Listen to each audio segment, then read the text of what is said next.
Dear students, today we are starting unit 5th, which is the last unit of ESC. The name of this unit is Systems and Synthesis. Its first topic is Overview of World Energy Scenario, यानी कि पूरी दुनिया की energy का जो परिदृश्य है उसका एक ओवरव्यू यहाँ पर करने जा रहे हैं। Energy is a critical foundation for economic growth and social progress. Energy economic growth और सोशल प्रोग्रेस के लिए क्रिटिकल फाउंडेशन है, बहुत ही क्रिटिकल इसका जो है बेस है। Higher is the economic growth, higher is the requirement of the energy, यानी जितना ज़्यादा इकोनॉमिक ग्रोथ होता है उसके लिए एनर्जी की उतनी ही ज़्यादा रिक्वायरमेंट होती है।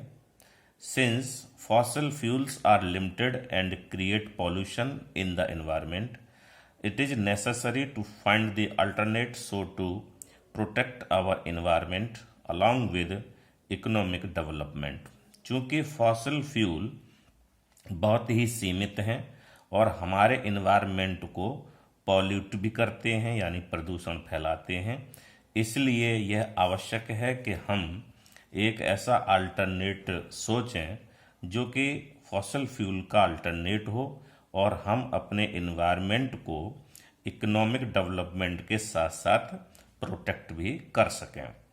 Renewable energy with the availability of its renewability and non pollution will prove to be an effective and practical choice to guarantee the future development of the world।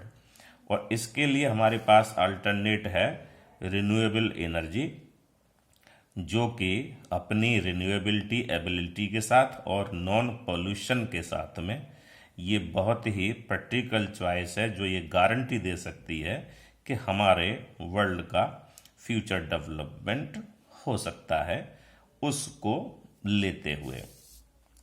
In a recent finding total world energy came from, मैं इसको circle को दिखा देता हूँ कि पूरे world के लिए ये एक सर्कल है जहाँ पर कि ये दिखाया गया है कि एक पर्टिकुलर ईयर में कोल से कितनी परसेंट एनर्जी आई, रिन्यूएबल जिसमें मेनली हाइड्रो और विंड है ये आई 7%, कोल से आई 28%, ऑयल से हमने कंट्रीब्यूट की है 38%, गैस से 21% और न्यूक्लियर से 6%। तो ये हमारा एक रिसेंट फाइंडिंग है पूरे दुनिया के परिदृश्य में।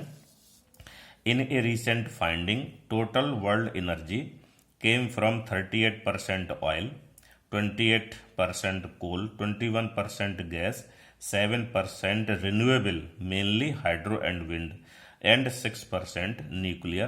तो ये टोटल कंट्रीब्यूशन है डिफरेंट एनर्जी का। Now we come to the different forms of energy. ये एनर्जी की डिफरेंट फॉर्म्स हैं, electrical, mechanical, thermal, nuclear, chemical, hydro. अब इनका हम छोटा छोटा डिस्क्रिप्शन लेते हैं। नंबर 1 इलेक्ट्रिकल, इनके हाईलाइट क्या हैं, खास खास पॉइंट लेंगे। Best form of energy, clean, non polluting, easily transportable. Next 30 to 35% energy requirement meet by this world wide. Next can be converted into other forms conveniently and efficiently. दूसरी है mechanical, mechanical के दो part हैं, एक kinetic और एक होती है पोटेंशियल। काइनेटिक को डिफाइन कर लेते हैं, energy of a moving body, ये काइनेटिक एनर्जी है। Kinetic energy is equal to half mv², जैसा कि आप जानते हैं mass m v velocity of the body. Potential energy होती है energy due to its position और जिसकी वैल्यू होती है mgh। m mass of the body है, g 9.8 metre per second square है और h है हाइट। तीसरी एनर्जी है थर्मल, इसके कुछ खास पॉइंट ये हैं, it is the form of heat used to raise the temperature of an object, It can be converted into mechanical energy with the help of heat engine. और चौथी लेते हैं nuclear. It is the energy in the nucleus of an atom. Heavy metals like uranium, plutonium and thorium isotopes are nuclear fuels. पांचवी लेते हैं, fifth है chemical. Intermediate stage between primary and usable energy form. दूसरा point है chemical energy is the potential of a chemical substance to undergo a transformation through a chemical reaction to transform other chemical substance. और last form है hydro, जो कि पानी से मिलती है। Energy of falling water and fast running water. चलिए अब लेते हैं क्लासिफिकेशन ऑफ एनर्जी रिसोर्सेस। तो हमारे पास क्लासिफिकेशन अलग अलग आएंगे जिनका बेस अलग अलग है। पहला बेस है यूटिलिटी, यानी उनकी उपयोगिता के आधार पर हम कैसे कैसे क्लासीफाई कर सकते हैं। तो इसमें जो हमारे रिसोर्सेस हैं वो तीन तरह के होंगे, प्राइमरी, इंटरमीडिएट और सेकेंडरी। तो पहला लेते हैं primary energy resources. These resources are found in nature prior to undergo any human made convergence or transformation. These are available in nature in raw form, so also known as raw energy sources. For example, coal है, crude oil, sunlight, wind, running rivers, uranium etc. ये सब जो हैं primary energy resources में आते हैं। Number B, intermediate resources. These are obtained from primary energy by one or more steps of transformation and are used as vehicles of the energy. और सी में आता है secondary resources, form of energy which is finally supplied to consumers, यानी जो कि finally consumer को दी जाती है, ऐसा फॉर्म होता है। For example electrical energy, thermal energy etcetera. अब दूसरा बेस लेते हैं बेस्ड ऑन ट्रेडिशनल यूज, यानी पारंपरिक यूज के आधार पर। इसमें हमारी दो तरह की है energy resources, conventional energy resources होंगे और non conventional. Conventional which are being traditionally used for many decades, for example fossil fuels, coal, nuclear, hydro resources etcetera.